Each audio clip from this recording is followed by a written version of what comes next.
I still remember growing up in communist China in the 1970s, when my mother and neighbors would use their ration tickets to buy meat at a state-run store.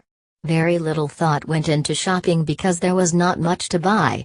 People simply bought what little was available. Even in the 1980s, shopping in Beijing was little better.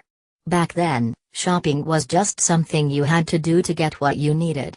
It certainly wasn't the big extravaganza it has become with the popularity of Singles Day. Now in its 9th year, the day is officially called the 11.11 Global Shopping Festival.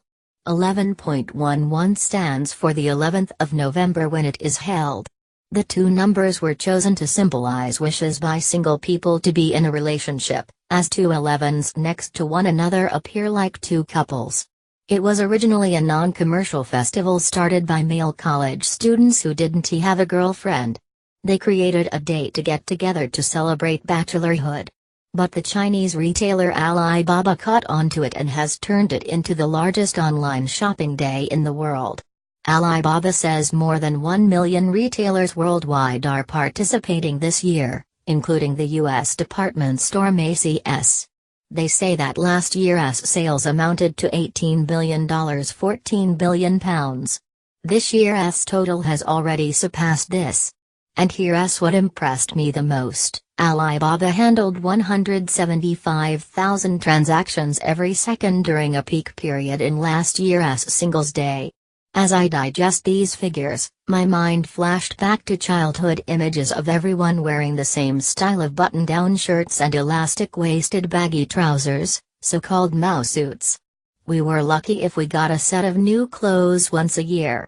Relatives and friends have proved to me how widespread Singles Day has become. One of my cousins buys 6 months' worth of household supplies on that day. A friend spends as much as $500. Some people spend much more.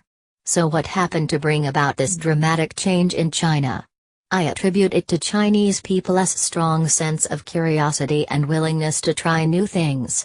After all, they had few choices in previous decades. But also, the love of a good bargain. Discounts can be 30% or more, but there's a limited supply on the best buys, so shoppers stay up past midnight on their computers to fight for the good deals. Shoppers can use apps to virtually try on clothes before they buy them.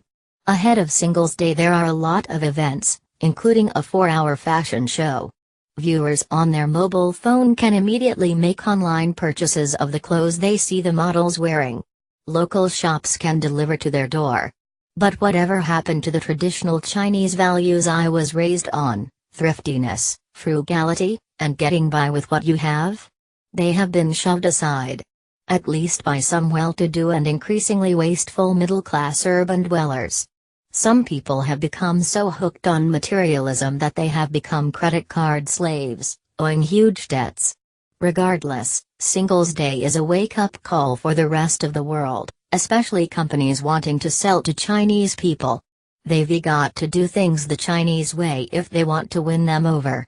China is no longer just following, it is leading the world in e-commerce and consumer engagement. At the stroke of midnight, when the world's largest single-day shopping event kicks off, it is a reminder of just how far China has come. Cindy Sui is a Taiwan-based BBC correspondent who has lived and worked in China for many years.